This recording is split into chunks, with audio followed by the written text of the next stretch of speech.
নমস্কার, আমার নাম অদিষ্টি মণ্ডল। আমি একটি কবিতা বলবো।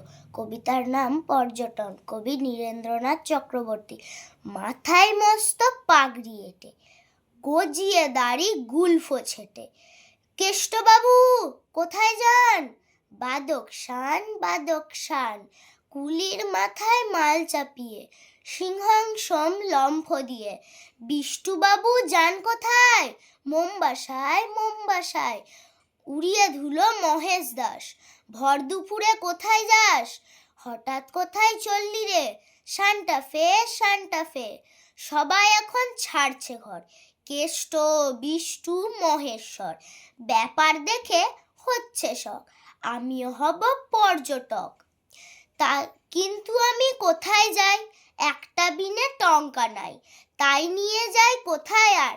শ্যামবাজার। নমস্কার।